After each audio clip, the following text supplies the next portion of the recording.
Aleluia, queridos. Nós vamos continuar recebendo do Senhor aquele que Ele já havia preparado para nós nessa manhã.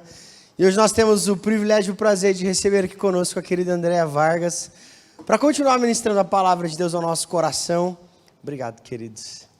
E nós vamos orar por ela, por esse tempo. Eu gostaria que você estendesse uma das suas mãos para cá e nós vamos orar por ela, para aquilo que o Senhor já entregou a ela e terá o nosso coração nessa manhã.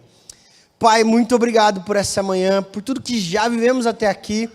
E queremos colocar o nosso coração diante do Senhor como um solo fértil, para a Tua palavra encontrar repouso e semente e ser semeada em nosso coração. E pedimos pela vida da Andréa, para que o Senhor derrame sobre ela a Tua sabedoria, o Teu entendimento, discernimento, graça, palavra de conhecimento, entregue ao nosso coração nessa manhã.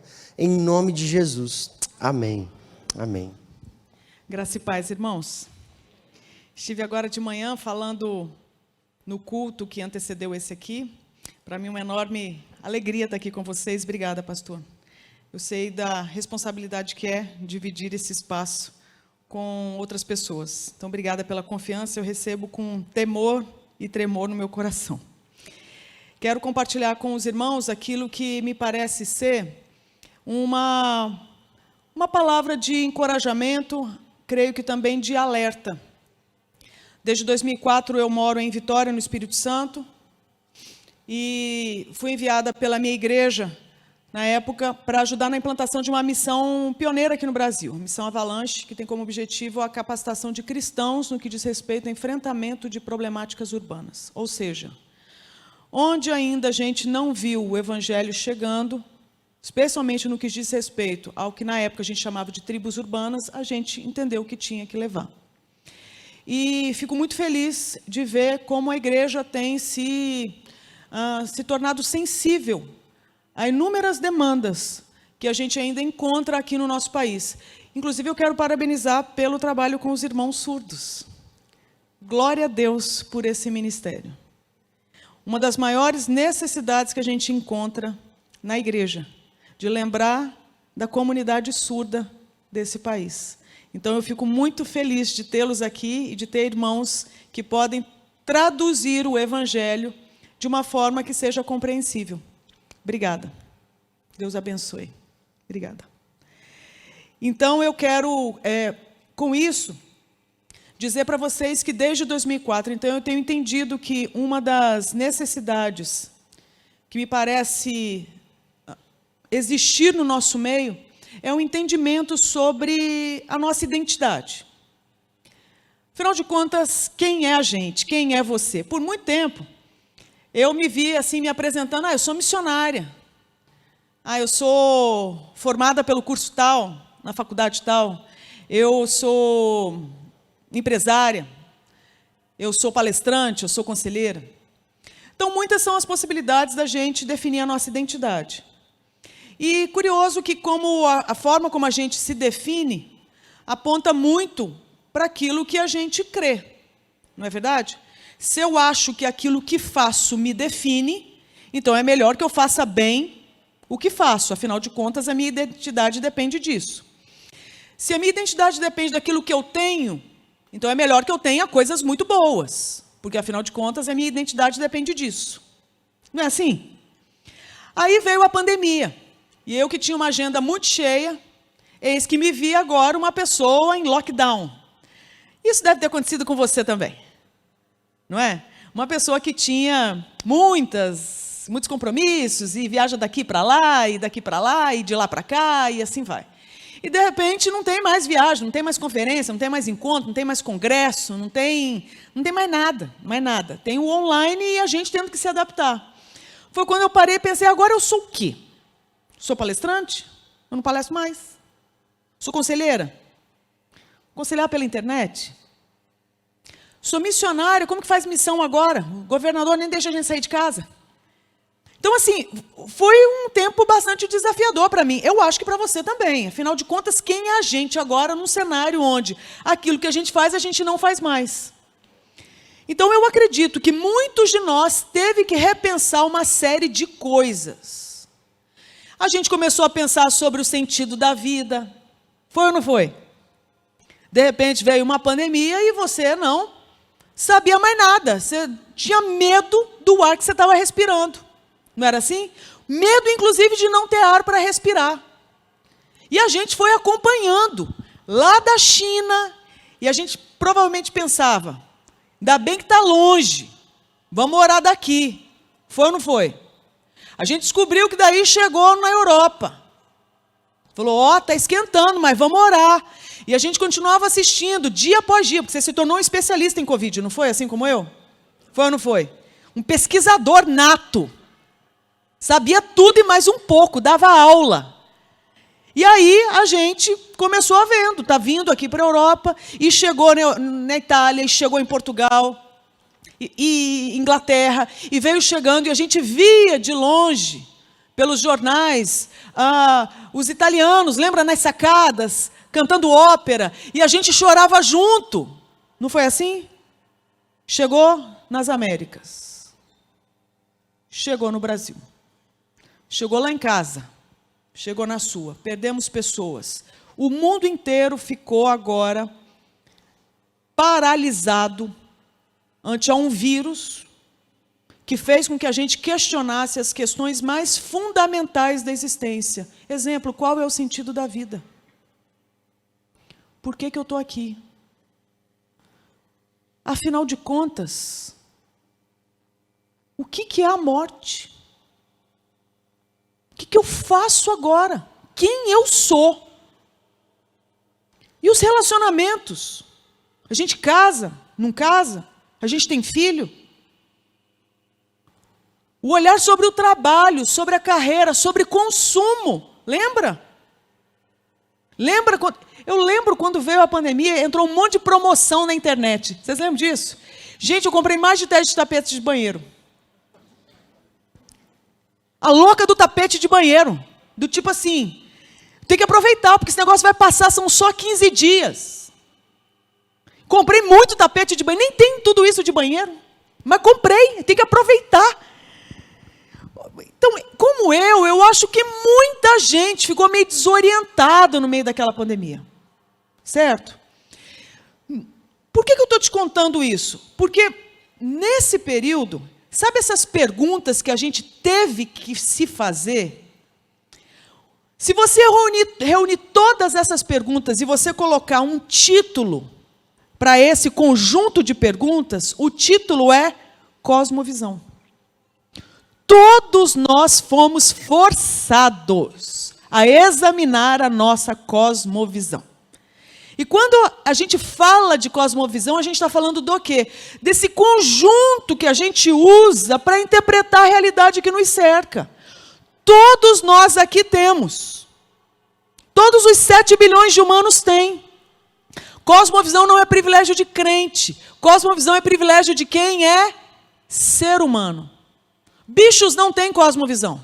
Plantas não têm cosmovisão. Só quem recebeu a imago Dei, a imagem de Deus, tem o privilégio de questionar e interpretar a realidade.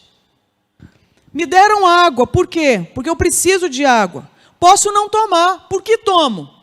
Porque alguém um dia me falou, tome a água, Andréa, senão você desidrata. Ué, qual o problema de desidratar? Se desidratar, o que pode acontecer? Morre. Por que não morro?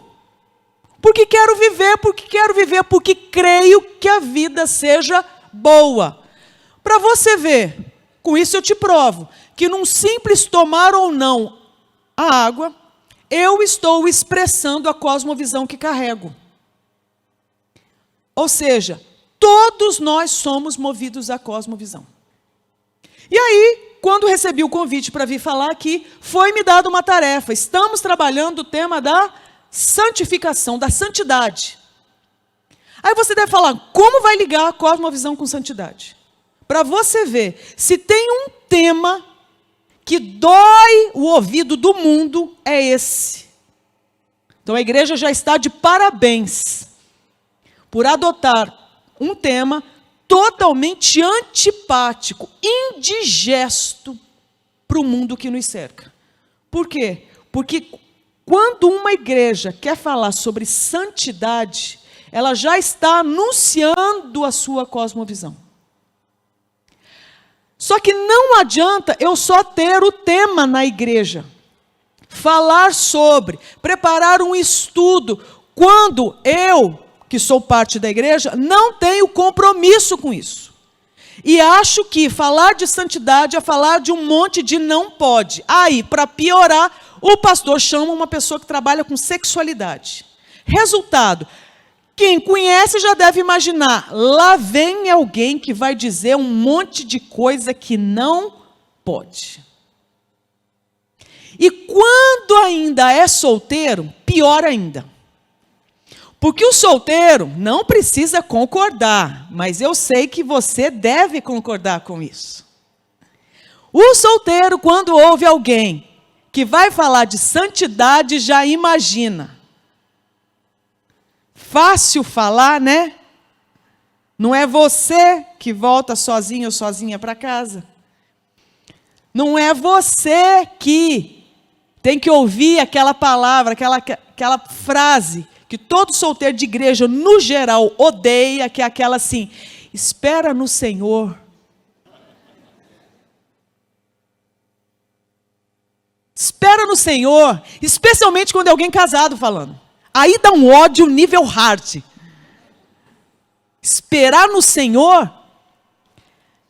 Então você vai observando o seguinte, que se eu não entendo de cosmovisão, se eu não entendo de santidade, eu não tenho como linkar as duas coisas. Aí eu posso ter um discurso com cara de santidade, com cara de cosmovisão bíblica, mas que não faz o menor sentido. Vou te dar um exemplo. Um dia, chegou um líder para ser aconselhado lá para nós, lá na Missão Avalanche, na escola de aconselhamento que a gente tem. E a gente conversando, então, no aconselhamento com esse líder, o grupo que estava aconselhando perguntou assim para ele: quem é Deus para você? Ele falou: Deus para mim? Deus para mim sou eu. Aí o pessoal falou assim: você? Mas e o seu ministério? Crescente, tantos discípulos, agenda cheia. Isso aí não é Deus, não? Ele falou assim: não, isso é fruto do meu trabalho. O que a gente está vendo? A gente está vendo alguém em ministério, alguém com discurso cheio de versículo, alguém com uma prática que tem cara de que é o quê? É alguém rendido ao Senhor. Que quando você pergunta um pouquinho mais, o que você descobre? Que ele não está tão comprometido assim. Aí você fala: que absurdo, ainda bem que é um caso isolado.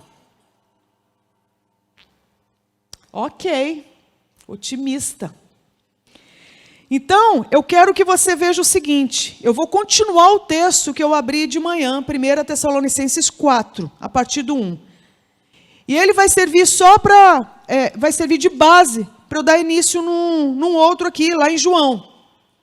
E 1 Tessalonicenses 4, de 1 em diante, diz assim: quanto ao mais, irmãos, já os instruímos acerca de como viver a fim de agradar a Deus.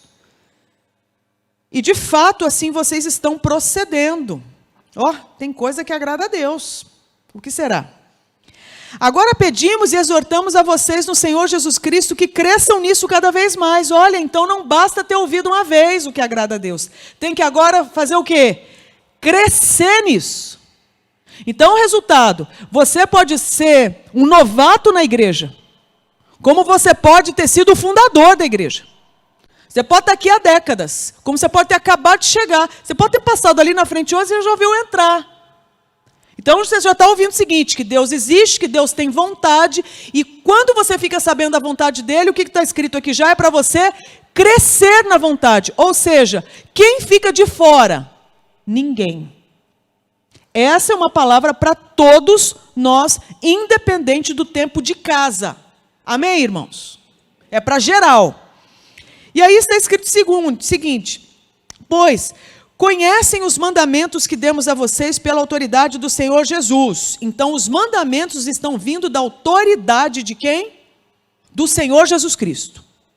Então, para tudo, porque é direção do Senhor Jesus Cristo, o Senhor dos senhores e Rei dos reis, o nosso Redentor, o Salvador do mundo. Filho de Deus que se fez em carne. 100% homem, 100% Deus. A semente anunciada em Gênesis 3 que esmagaria a cabeça da serpente. O príncipe da paz. O Filho de Deus, o encarnado, aquele que se fez em carne. Morreu, ressuscitou o terceiro dia. Aquele que chegou para os seus discípulos, lá registrado em Mateus 28, e disse o quê? Toda autoridade me foi dada nos céus e na terra. Portanto, ide e fazei discípulos. Então é esse Jesus aqui. Por isso que está falando sobre ele dessa forma. Conhece os mandamentos que demos a vocês pela autoridade do Senhor Jesus, o dono da igreja, o fundador da igreja, o criador de toda a realidade. A representação visível do Deus invisível. Esse é Jesus. Nessa autoridade está vindo essa direção para nós. A vontade de Deus é que vocês sejam santificados. Isso no mundo dói. Até aí compreensível. O problema é quando falar de santidade dói no ouvido do povo de Deus. Aí temos problema. A vontade de Deus é que vocês sejam santificados. Vocês quem? Solteiros? Porque há uma ideia de que quem precisa ser santificado é o solteiro que está louco para ter relação sexual. É o solteiro que tem que, porque ele tá solteiro, e então ele não lida com o desejo, coitado. E dá uma ideia de que aquele que casou não lida com o solteiro, não lida com a santidade, que não tem lutas no campo da santidade. E que a santidade talvez só gire em torno da questão da sexualidade. Mas não, mas também diz respeito. Então aqui não está dizendo, viu, a vontade de Deus é que vocês solteiros, que vocês jovens, que vocês adolescentes, que vocês divorciados, que vocês viúvas, que vocês... Não, a vontade de Deus é que vocês sejam santificados. Quem? A igreja. Eu falo de sexualidade e preciso ser santificada. Eu aconselho na área da sexualidade e eu preciso trabalhar a minha santificação. Abstenham-se da imoralidade sexual. Então não é assim, diminuam. Abstenham-se. Então está vindo uma questão radical aqui. Tem coisa que não combina com quem é povo de Deus. Não combina. Falou que tipo de imoralidade sexual? Não fala que tipo. Sabe por quê? Não faz diferença. Aí você fala, mas o que é imoralidade sexual? Então nós vamos dizer o seguinte, que nós vamos tratar como imoralidade sexual tudo o que coisifica um ser humano. Tudo que transforma um ser humano numa coisa. Uma coisa. Uma coisa. Tudo que reduz um ser humano a um brinquedinho para nos entreter. Tudo que reduz o ser humano a um pedaço. Olha, é cintura para baixo. É colo para baixo. Tudo que transforma a gente em coisa, nós vamos chamar de imoralidade, especialmente se tiver algum ganho erótico nisso. Aí se torna uma imoralidade sexual. Exemplo. Você tratar pessoas como se elas existissem para nos entreter, para nos divertir, para nos dar prazer. Você não sabe nome. Você não sabe a história. Você contempla a nudez da pessoa, mas você não tem aliança com ela.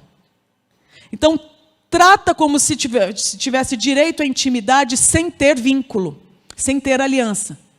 Então, é extrapolar limites. O nome disso é tratar como coisa. Compreende? E aí a gente está vendo, então, que a vontade de Deus é que a gente seja santificado, que a gente se abstenha de imoralidade sexual, que cada um saiba controlar o próprio corpo. Então, santidade é eu também saber controlar qual corpo? Qual corpo? O meu, e você o seu.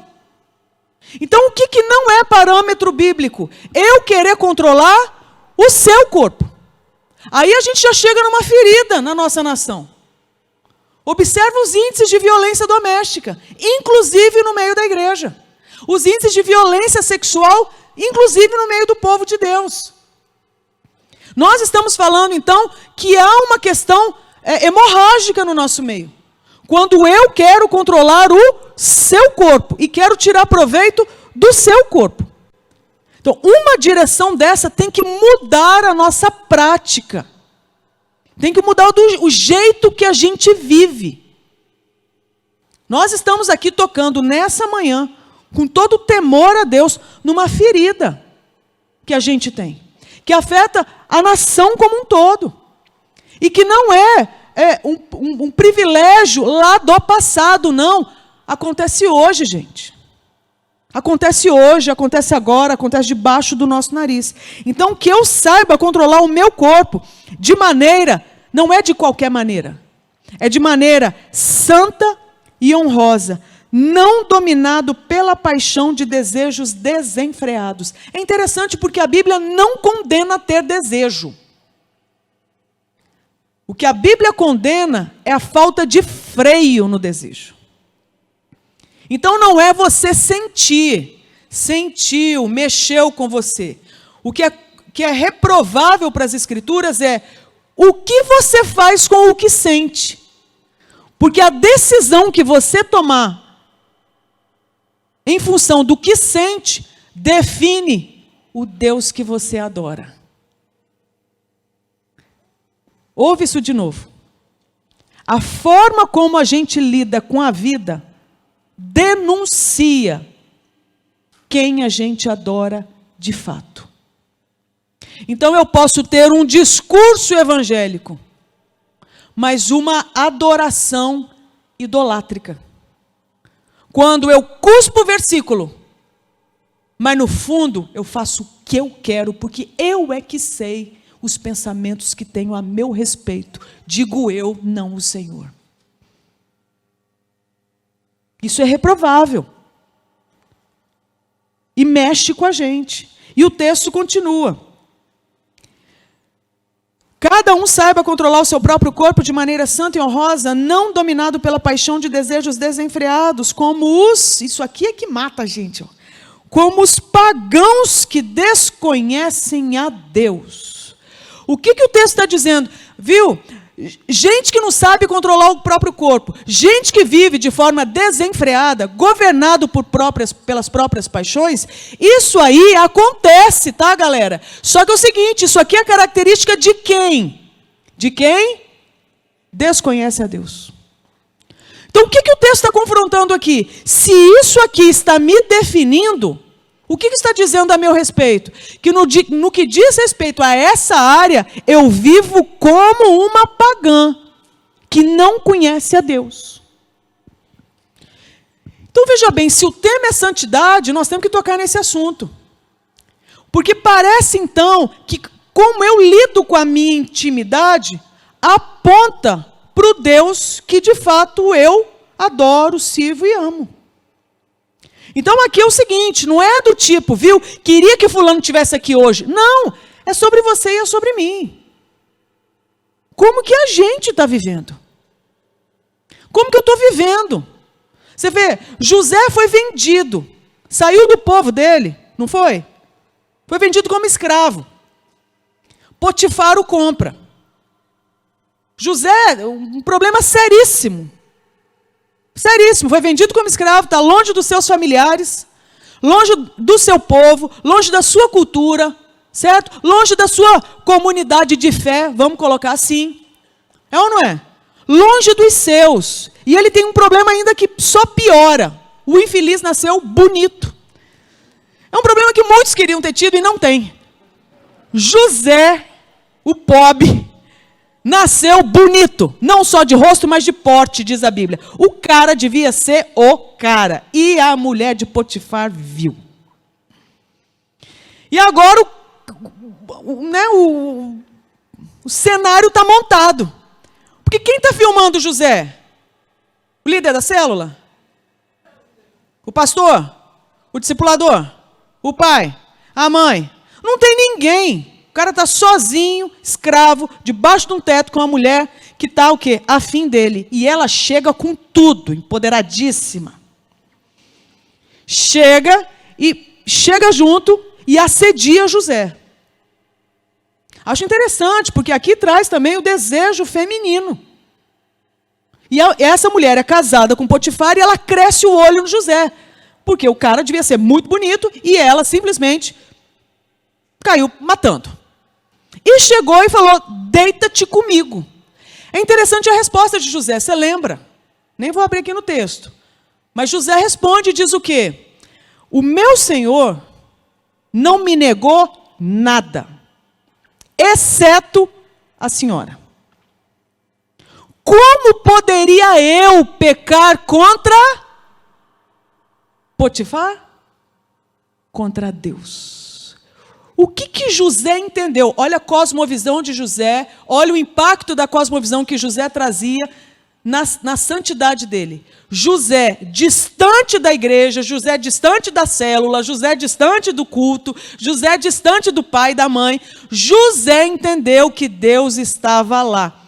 Por quê? Porque esse homem entendia que Deus não era limitado por barreiras religiosas, por barreiras sociopolíticas, por barreiras culturais, por barreiras físicas. Por quê? Porque o olhar que ele tem a respeito de Deus é que Deus é soberano e Senhor de toda a terra, inclusive onde ele estava.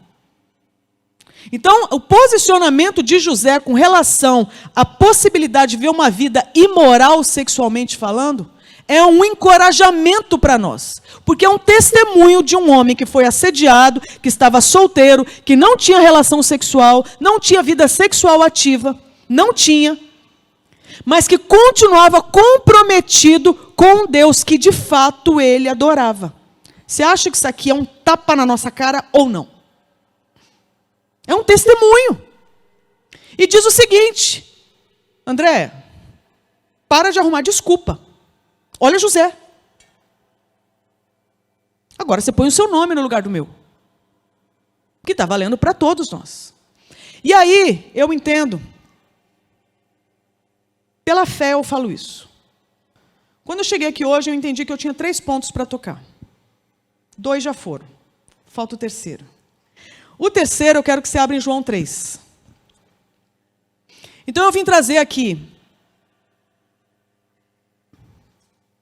uma reflexão sobre a questão da importância da gente sondar o nosso coração no que diz respeito a tudo que a gente utiliza para interpretar a realidade.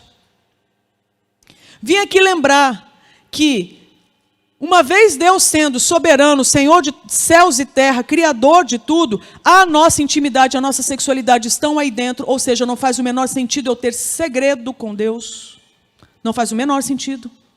É descabido, é totalmente inapropriado para quem crê que Deus é Senhor de céus e terra. E tem o terceiro.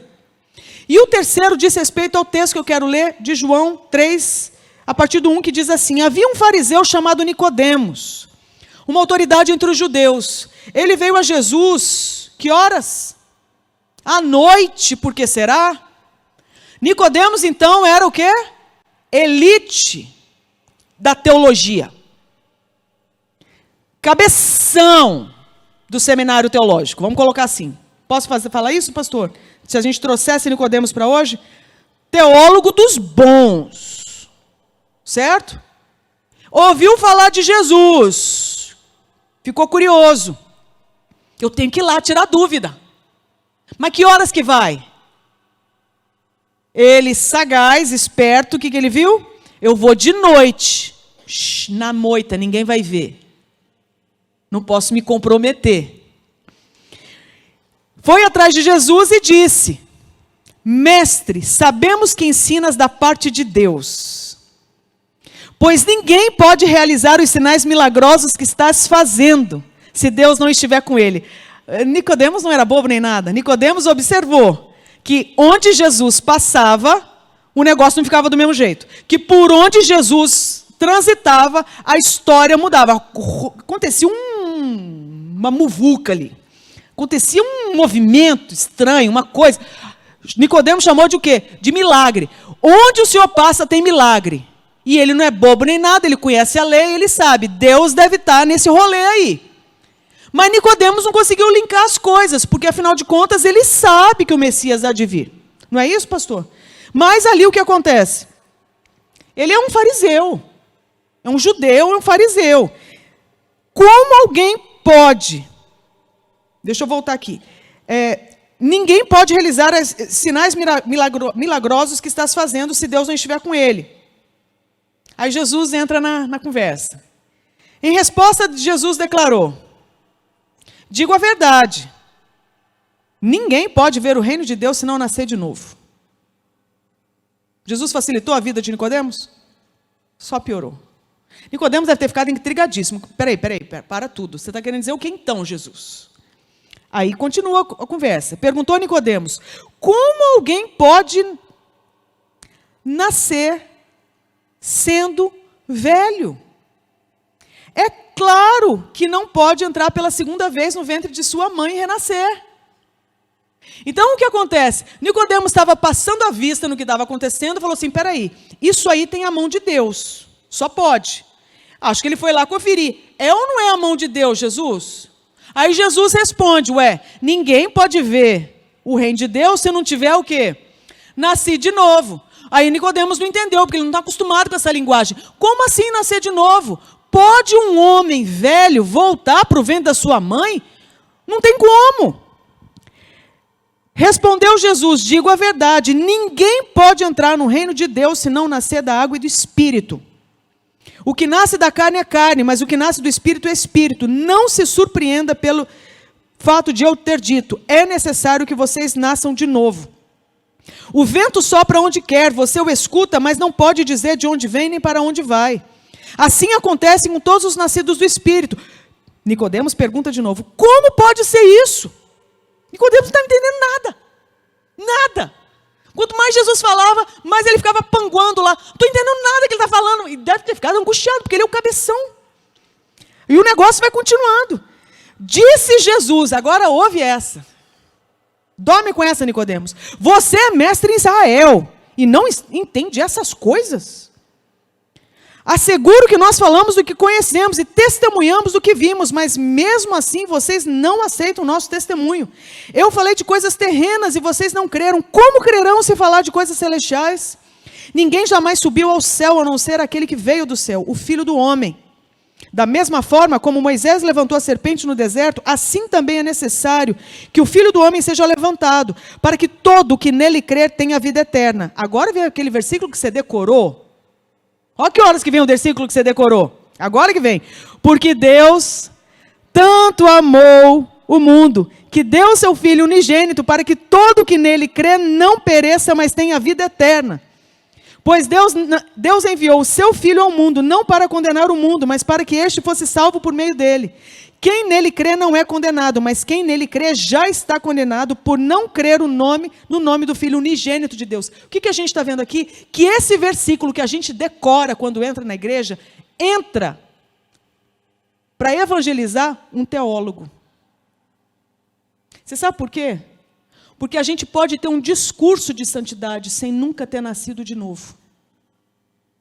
Eu vim te lembrar isso. E eu falo com todo o temor, especialmente para um público, sabe qual? Aquele que cresceu na igreja. Aquele que sabe história de cada tijolo desse lugar. Que sabe da história de cada cadeira, de cada família, de cada missionário que um dia foi sustentado, de cada ministério. Gente que sabe dizer o que é um sermão bem pregado e o que não é, o que é uma música bem entoada e o que não é. Sabe dizer. Sabe ser um crítico, inclusive, dos ministérios, dos pastores que passam, e que sabe das melhores aulas na EBD. Tem o melhor currículo de teologia. Sabe aquele filho de crente que vem porque o pai manda? Que te inscreve no congresso porque o pai obriga? Sabe aquele marido que vem arrastado porque a mulher não sossega? Ou que vem por quê? Porque é a tradição da família.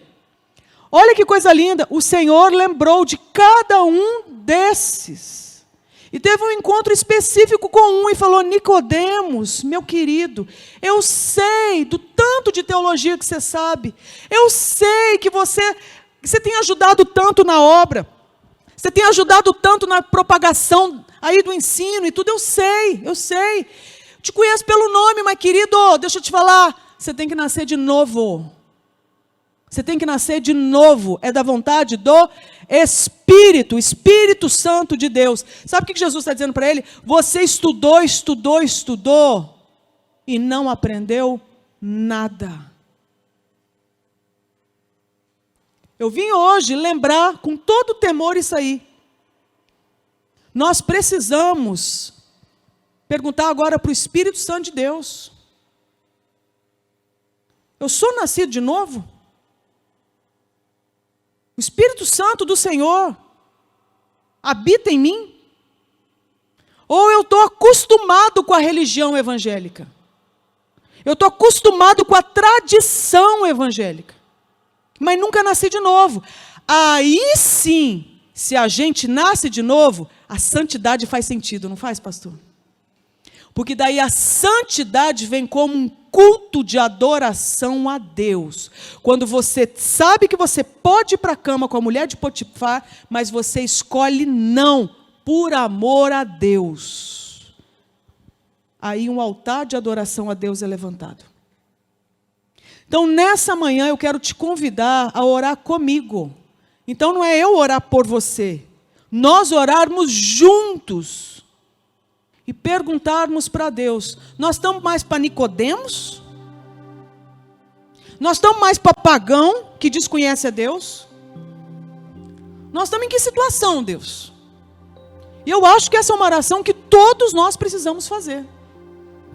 Porque é muito fácil a gente se acostumar reproduzindo modelos religiosos. E sair daqui com a sensação de dever cumprido. Glórias sejam dadas a mim, que vim ao culto e ofertei e orei. Glórias sejam dadas a mim eternamente, amém? Saímos daqui perdoados? Não. A gente sai daqui enganado, achando que a gente dá conta do recado. E não dá. Nós precisamos de Deus. E o Senhor Jesus está nos convidando, não é para uma prática religiosa, que ela faz parte também da vida, com disciplinas espirituais. Mas Jesus está aqui querendo ativar é o nosso maior amor por Ele. O amor maior que te move, que me move a Ele. Isso só é possível se a gente for visitado e convencido pelo Espírito Santo de Deus. Eu quero te convidar então a orar comigo. Posso chamar você, pastor, para vir aqui? Vamos orar comigo e depois passo a palavra para o pastor, porque é ele que conhece o rebanho dele. Deus, eu te agradeço pela vida de Nicodemos, que se permitiu sair à noite, ir atrás do Senhor e fazer a pergunta certa para o Senhor. Obrigada pelo testemunho de Nicodemos, porque a gente aprende com ele hoje, ainda que ele estivesse tão exaurido no seu desempenho teológico, religioso, ministerial, ele se permitiu ir atrás de Jesus e ouvir de Jesus que ele, tão sabichão, precisava nascer de novo.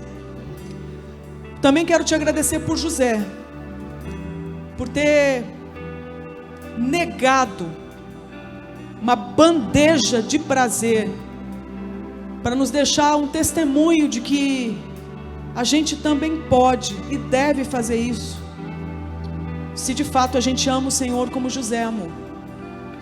Quero te agradecer e quero pedir, Deus, que esse legado que o Senhor deixou com eles também seja o nosso para as próximas gerações.